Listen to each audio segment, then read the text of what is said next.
has to take your mind off. That's the number one thing. It has to shift your mind for that little bit of time, okay? So that you're not thinking of, oh, I'm going through this right now. You're right. There is this thought of living life to the fullest, whether it's 20s, 30s, 40s, whatever it is, right?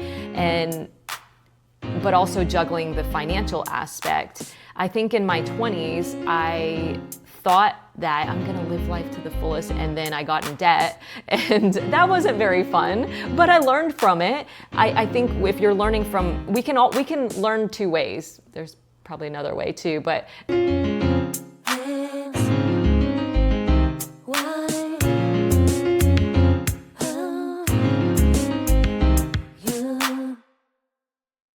Hi everyone! This is a podcast with two Asian American women Sharing and learning about everyday life experiences cross-generationally. Hi everyone! Hi everybody! We're back! We're back! We are on part 2 of that 20 pieces of advice for those in their 20s. Yes, that was fun. Right? That was really fun. I loved it. I really loved it. Okay. I hope you did too. We're gonna do the continuation of that. I can kick it off. I think you might have kicked off the last one, if you'd like. Sure, whatever. Okay. Let's do any habits. Number 6. Any habits or mindsets you created or others have done that you followed when feeling overwhelmed. When I feel overwhelmed, when I'm feeling, well, you have to actually, to me, I do one of two things, okay? I have to get outside of my current state. Yeah. Okay? So when things are just, like they're all coming down, whatever, I need to find it. So whatever that may be, different times of my life, I've done, number 1, I used to love dancing. I would dance, and I attended every party, everything that I can think of whenever there's dancing. So there's the dancing part. And then at one point in time, I was all into gardening. I would just garden. And like, I was just always out, and I was buying every plant in the world. Whether they died or not, I was gardening. And then I took up sewing, and until now I do some sewing. However, recently, because I've told you all my love of it, are my dramas, my Asian dramas. I get lost in the world of just, being in that Asian drama. Mm-hmm. And it takes me away from that feeling of being so overwhelmed. And sometimes the dramas actually kind of parallel what I'm going through sometimes. Wow. And I can get an answer, and I'd go, wow, okay, that's maybe I should do that. Wow, that's interesting. Because sometimes you're like, especially the whole parenting piece, and that's what got me into the Asian dramas, is because I'm going, there's somebody telling you, don't do this, don't do that. Yeah. And I'm like, hell no, I'm not going to do that. Right. No way, I'm not going to do that. But then the drama has that subtle way of kind of just letting you into the story, and you're like, oh my gosh, I'm that kind of parent. That's interesting. That hits me, and I'm like, oh my gosh, wow, I shouldn't be doing that. Wow, that's interesting. So to me, it's the dramas. Okay. And you need to just find that I don't know what it is that takes you out of that environment that's causing you to be overwhelmed. Yeah. So whatever, yeah. I agree. I think when the question, any habits or mindsets you created or others have done that you followed when feeling overwhelmed, that feeling of overwhelm. it's whatever makes sense for you, but finding it and trying the different things. Right. Like Ellen mentioned, those few things, but there's also journaling if you're feeling overwhelmed, a planner, getting a planner, or just connecting with someone, phoning a friend, the simple phoning a friend sometimes just to connect and share what's going on. Because sometimes I feel like we might go through things and feel like we're the only ones who are going through this thing. When we can share it with someone, it's just something off your chest. And then it's also, they might have a little bit of experience too, or have felt the same way before, so you can get their take on it. So I think it's whatever makes sense for you, but trying different things instead of just being in that overwhelmed state, getting out of it. Like you said, dancing, running, walking, go out for a nature walk, go out for, I don't know, change the environment, a cup of coffee, whatever it is, or tea or boba, whatever that is for you.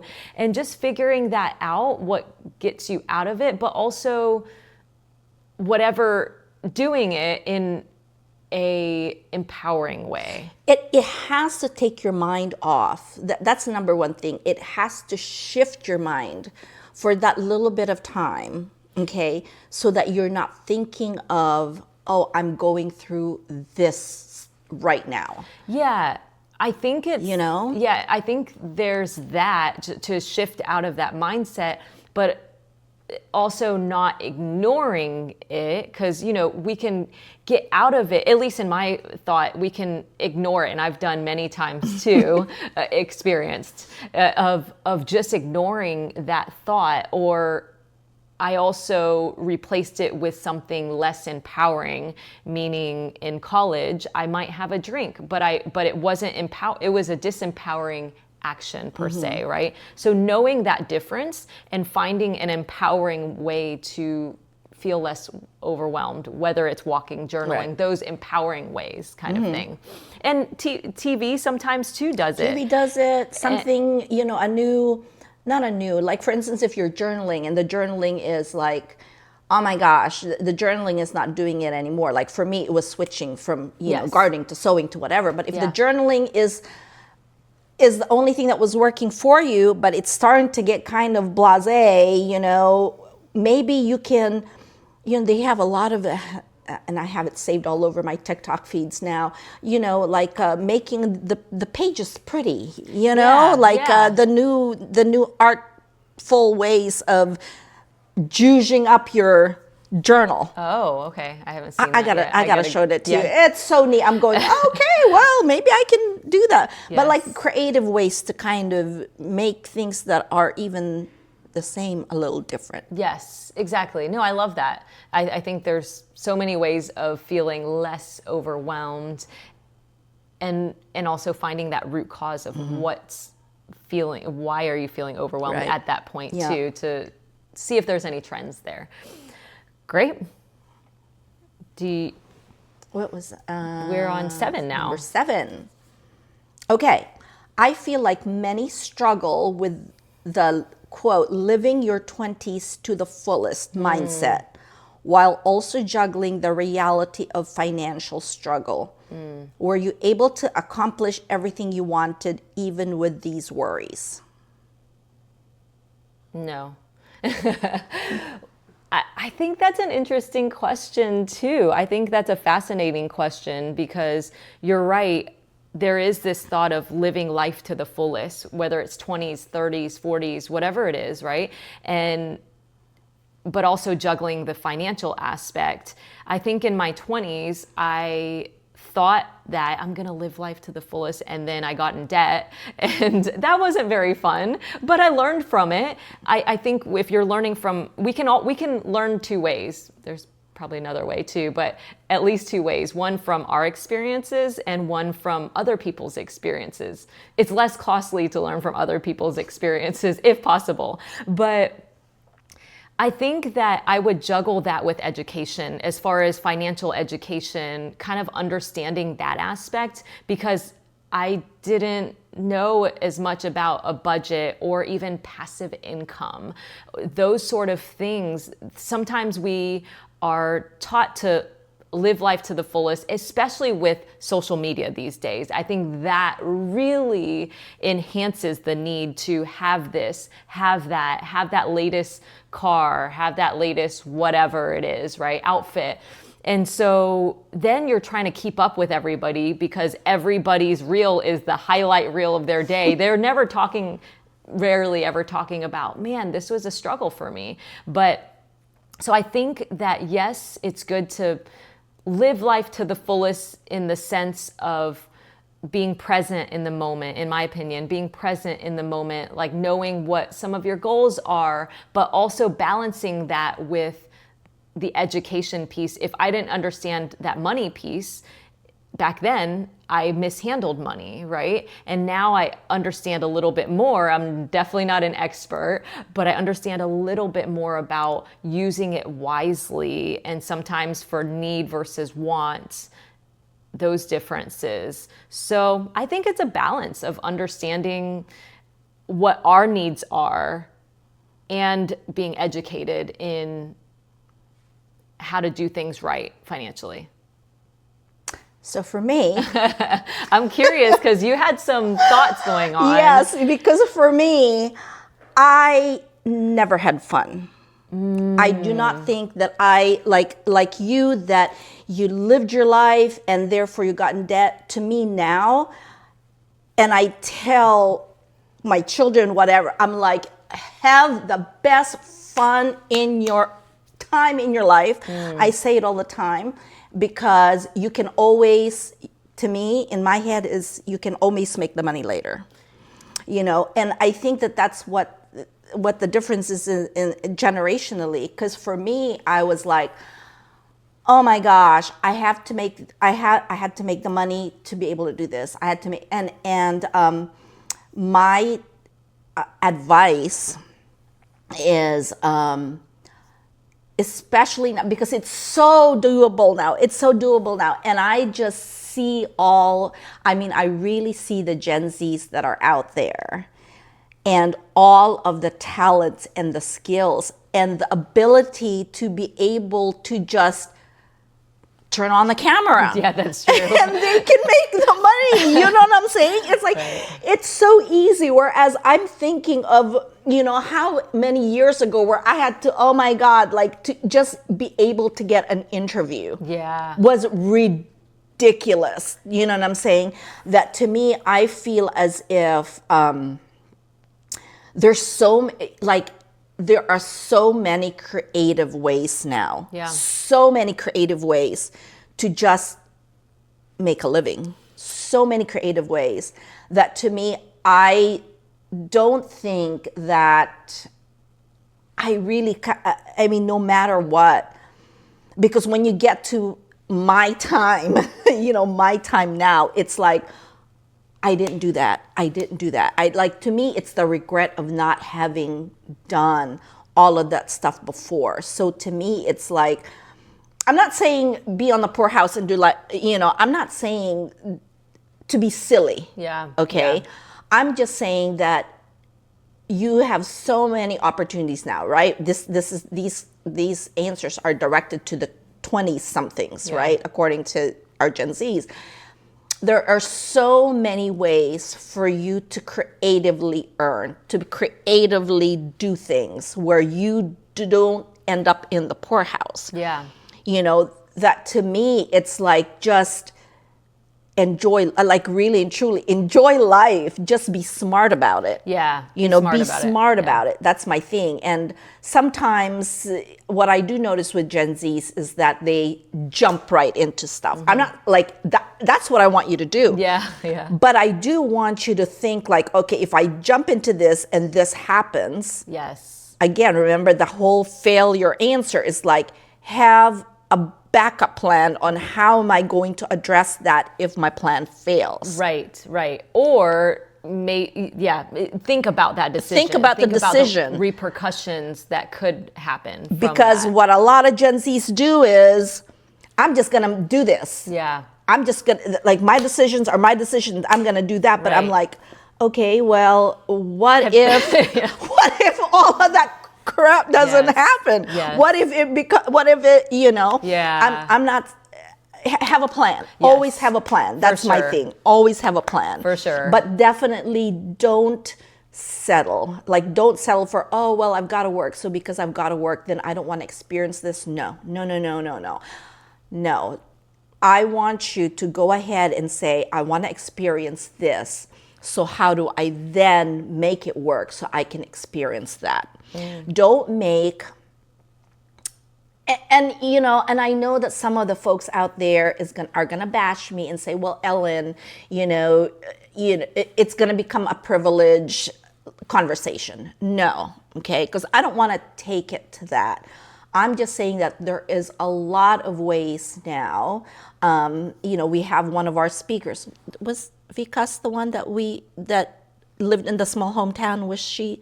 One of our speakers, whether it's the past one or one that's coming up, grew up in this little itty bitty town. Yes, her mom. Yeah, right? Little itty bitty town where she thought that this is my life. And no, she took it outside of that town, outside of that country, outside of that community. Took it to another level. What I'm trying to say is there is always a means. You just need to be creative. Yes. Yeah. No, I love that. Asking the right questions, because sometimes we're like, well, we can't. They're like, we don't have any money. Well, how can we make more money? Right. And I like your perspective with you working so much, because that's my parents, my family's. That's me. That's my generation. Yeah, so they didn't know balance. They knew work and then work, not work-life balance. It was work balance. Just work, and how do you make it work? Exactly. Yeah, exactly. So I'm so grateful for it now, but I also realized that they made a lot of sacrifices for me and to have a good life. I don't think I realized it at a younger age. But I just thought it was normal. Are the Gen Zs listening to this? Can you all make sure you listen to this? Yeah, right, exactly. Hint, hint. Yeah, so it's just interesting. That gratitude piece is important. I think thanking your parents if they're working hard, seeing them work hard, because the money comes from somewhere, right? Correct. Sometimes we think like, oh, it just kind of falls out, depending on our background, right?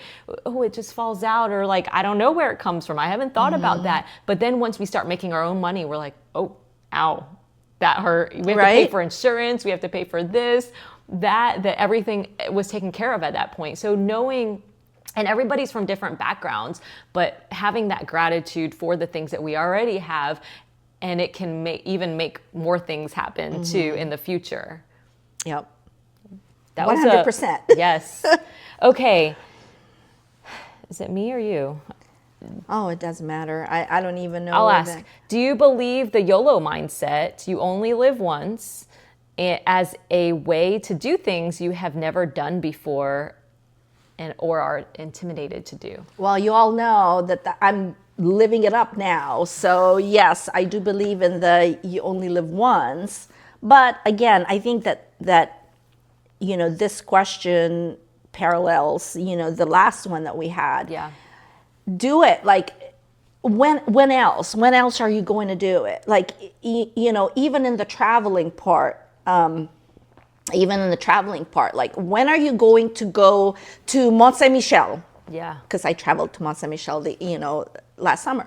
Like, if you're not going to do that, when are you going to do it? When you cannot walk very much anymore, or where you have some ambulatory impediments that you can't climb up and down these stairs? Like, you have to just go and do it. Again, some people might bash me and say that, but Ellen, it's easy for you to say because you can. But at the same time, really and truly, if you want to do it, find a creative way to do it. Yeah, there's always a way. Like one of my friends, one of my very good friends, Vanessa. I'm talking about you, Vanessa. She wants to, I think, run. She's never been a runner. She's never been somebody who works out. She's just like me. Yeah. And but she's like, Ellen, I want to travel. And I also want to do this. So she goes to YouTube. Do you know that YouTube has these videos of you walking down the streets of Paris.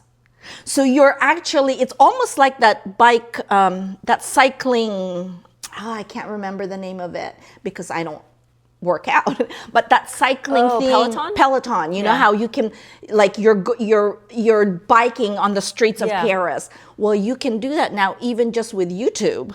That's cool. And she puts on a YouTube video and she walks, on her treadmill or whatever. And she's like, Ellen, today I'm going to walk walk or run in the streets of Paris. And she's walking down the streets of Paris. Oh, that's neat. So she's like, I'm killing two birds with one stone. Yeah. So again, I mean, this is just a little exercise thing that I'm telling you all about, but there is always a way. Yeah. You just have to find the creative way of doing it. Yes. No, I agree. And I think with YOLO is a common term. You've heard of it, right? Okay.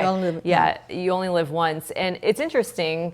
I agree with YOLOing because we do have a YOLO list. So my husband and I have a YOLO list. Yeah, every 5 years we'll put together a YOLO list. I think this time it was only for 3 years, and then we'll update it when it comes to the 3 years. That, yeah, I'll pull it out one day. But it has some of the places that we want to go. Like, let's say the 5 year, we originally started with 5 years, all the places that we wanted to go or do or see, whatever it was. And then each time we'd cross them off and then put the date on them. So I think YOLOing is important, but I'll not disagree with you, but have a different perspective in the sense of balancing it out. So for us, we wouldn't do it all this year because financially, I mean, we probably could do it, but we also want to balance everything out with life and family and all that too. So we choose 1 or 2 big trips a year. This year we may be going to Hawaii. We haven't booked anything, but so that is one of the YOLO, that's part of the YOLO, but that helps guide us for our decisions of where we want to go, because sometimes you forget, at least we do. We're like, where did we say we wanted to go? What did we say we wanted to do? But it's all there. We can look back and choose a couple that we want to do and then do it. So I think it's a balance where I wouldn't do it all in that whole list because I would probably be in debt and I wouldn't have a life outside of that, but within a balance for whatever works for you. But knowing that there is a way to do things if we don't have. Yeah. But you know what? Like, yes, I agree with you with that. But, and I don't do this, but my friends do. Because for myself, we do an international trip every other year. Okay. Because international trips tend to be more costly, more whatever, more time. Right. And then the every other that is not, we usually do something just like near home, locally, you know, or a drive away. Yeah. But what was it I was trying to say? But I have a friend who, or a couple of friends, that they're all into, I don't know, freebies, I guess, or perks, or flight perks. Yes. And like they monitor that, like I can't do that because my mind would blow, but that's ways. So again, there's so many different creative ways. You're right. Nowadays, like we didn't have that before, but now there are. Yeah, there are. So for sure. Yes. So YOLO, think of creative ways and balance at the same time if you consider that piece. Okay. So can you expand upon the importance of realizing, sorry. Is life now how you imagined it to be? Ooh, that's a deep one. Is life now how you imagined it to be? That is very deep. That is so deep. Like that's just one whole episode right there. I know. Do we have time for all this? Okay. Is life, honestly, it sounds weird. I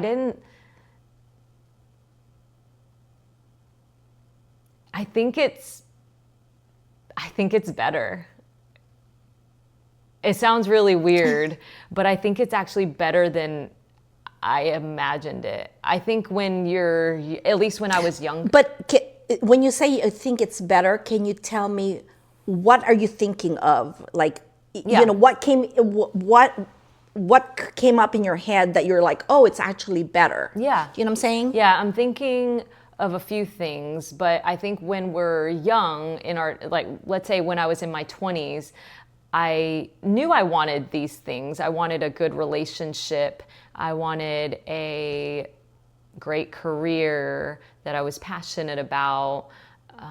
I wanted to do something with purpose, give back, those sort of things.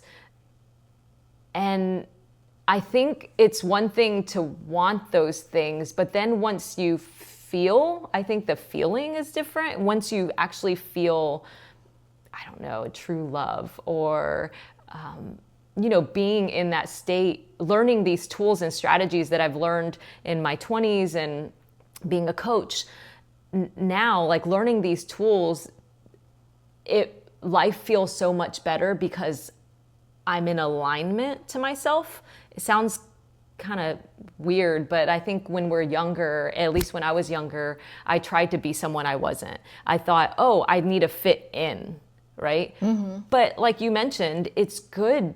It's great to embrace ourselves the way we are and know that I might be different. I might look different. I might act different, but is this me? Yes. Can I get better? Can I get better at something? It doesn't mean you can't change, right? You can change and get better and grow, but also knowing that embrace yourself of who you are. And I've learned through the years, and now I'm in my 40s, I am 40, I know, like, it feels even better than what I expected. Maybe because I didn't know that feeling, I think. I don't know. It just kind of feels, I feel aligned and I feel like I've met my goals. Doesn't mean that I don't have more goals to get at, and maybe there's some that I didn't do, but I feel really fulfilled. What about you? So I had to read and reread this. Is life now how you imagined it to be? So I'm actually not gonna look at it as a 50-something. I'm gonna put myself right now as a 20-something. And is life how I imagined it to be? I'm going to say no, because in my 20s, I was just trying to earn a living to, you know, do something that I want to do. Like I was just concentrating so much on you need to work, Ellen, you just need to work, or you need to study. Yeah. You just work, study, work, study. Yeah. And I'm not saying that you shouldn't do that. Okay, I'm not at all saying that. But that's what I was concentrated on. And now, like the responsibilities that I have now, you know, and the adjustments, you know, and the hardships that I'm facing because of these responsibilities, of which I never knew in my 20s that I would have. Do you know what I'm saying? Yeah. I think that now I am definitely stronger, like much, much stronger, both in mindset, both in the things that I want to do. And I'm especially hard on myself too, because I feel as if throughout the years, I never got to really, I was always thinking of, I have to do these things, and not, I want to do these things. Because those are two different things, you know? But now that I think that time is running out, I want to do, like, there's so many that I still want to do that I'm playing catch up, you know? So is life how I imagined it to be? No, I feel like it's only now that I'm playing catch up.